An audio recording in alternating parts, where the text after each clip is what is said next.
جی آپ کو پروگرام میں خوش آمدید۔ ہم بات کر رہے ہیں ہمارے سماج کے، ہمارے سوسائٹی کے اور ہمارے معاشرے کو ڈی ٹریک کرنے کے لیے ایک منصوبہ بندی کے تحت خواتین پہلے نکلیں، ان کے ہاتھ میں پلے کارڈز تھے، اس کے بعد ایک ٹیکسی جو سروس تھی آن لائن، انہوں نے کوئی ایسی حیا باختہ اشتہارات شروع کیے۔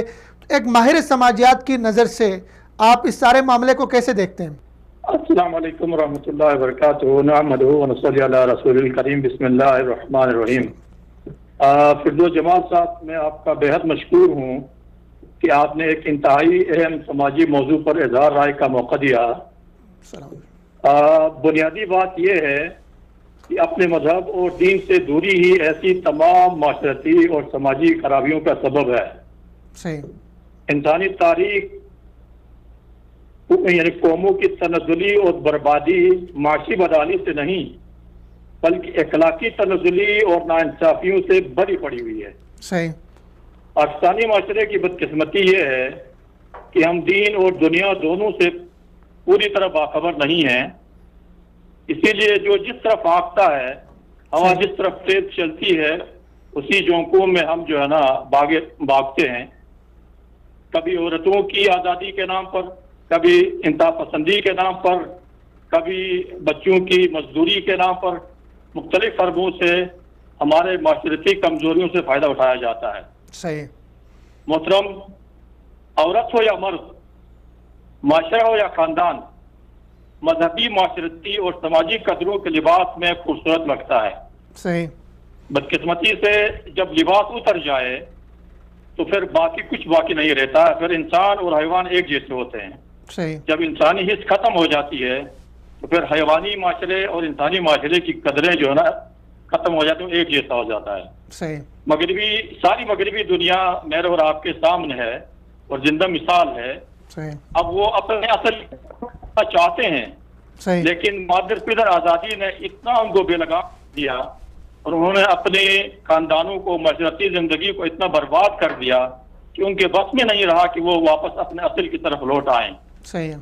تو محترم، آج کی جدید دنیا میں ان نئے طور طریقوں میں اپنے خالق اور مالک کے ساتھ لگاؤ اور دین سے رغبت ہی ان تمام فتنوں کا علاج ہے، ورنہ دین کے دشمن ہماری مختلف کمزوریوں کو بہانے بنا کر ہماری خاندانی زندگی، ہماری معاشرتی زندگی کو تباہ کرتے رہیں گے۔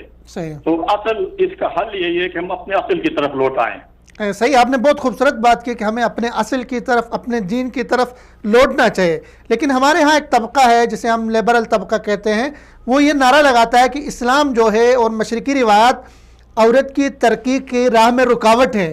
تو آپ اس کو کس نظر سے دیکھیں گے؟ کیا کہیں گے؟ کیا ہماری مشرقی روایات، ہماری اسلامی تعلیمات عورت کے آگے بڑھنے میں، ترقی کرنے میں واقعی رکاوٹ ہیں؟ میرے محترم، یہ بالکل اپوزٹ بات ہے۔ صحیح۔ اگر دنیا کی تاریخ میں دیکھیں تو جتنی عزت اسلام نے عورت کو دی نا، صحیح ہے، شاید ہی دنیا کے کسی مذہب نے عورت کو اتنا احترام دیا۔ ایک ماں کا خوبصورت رشتہ، بہن کا خوبصورت رشتہ، بیٹی کا خوبصورت رشتہ اور بیوی جیسا خوبصورت رشتہ، اور اس کی قدریں اور اس کی حد بندیاں اللہ رب العزت نے اپنے پیارے نبی حضرت محمد صلی اللہ علیہ وسلم کے ذریعے سے جو عورت کے لیے عزت اور وفا بخشی ہے نا، وہ کسی مذہب میں نہیں۔ صحیح۔ اب رہی بات ترقی کے لیے ہمارے مشرقی معاشرے میں یا اسلام یا مذہبی روایات جو ہے نا عورت کی ترقی میں رکاوٹ ہیں، تو میں آپ کو بتاؤں کہ دنیا کے اندر جتنے بھی ترقی یافتہ معاشرے ہیں نا، جس کو یہ بنیادی چیز یہ ہے کہ ترقی بھی نا دو ترقی ہے۔ ایک تو جو میرے اور آپ کے ذہن میں ہم ایک کمزور انسان کی حیثیت سے ہم جس کو ترقی کی تعریف سمجھتے ہیں، وہ نہیں ہے۔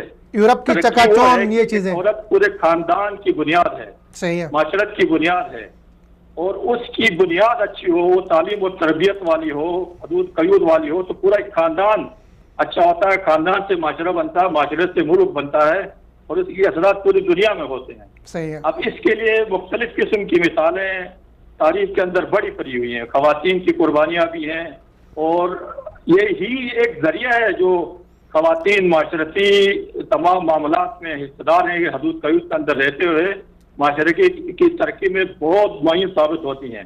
میں نے آپ کے ساتھ، آپ جس ملک میں بیٹھے ہوئے ہیں، سعودی عربیہ میں، میں یہاں دبئی میں بیٹھا ہوں، میری اپنی آبزرویشن ہیں، یہ میرا اپنا جو ہے نا مشاہدہ ہے صحیح کہ یہاں کی عورتیں ماشاءاللہ حجاب کے اندر رہتے ہوئے، عبائی کے لباس کے اندر رہتے ہوئے اپنے مردوں سے زیادہ اپنے معاشرے کی ترقی میں، اداروں کے جو ہے نا نشو و نما میں بہت زیادہ معاون اور مددگار ثابت ہو رہی ہیں۔ بہت شکریہ انجینئر عبد المقیت صاحب، آپ نے ٹائم دیا، سلامت رہیے، بہت خوبصورت آپ نے گفتگو کی۔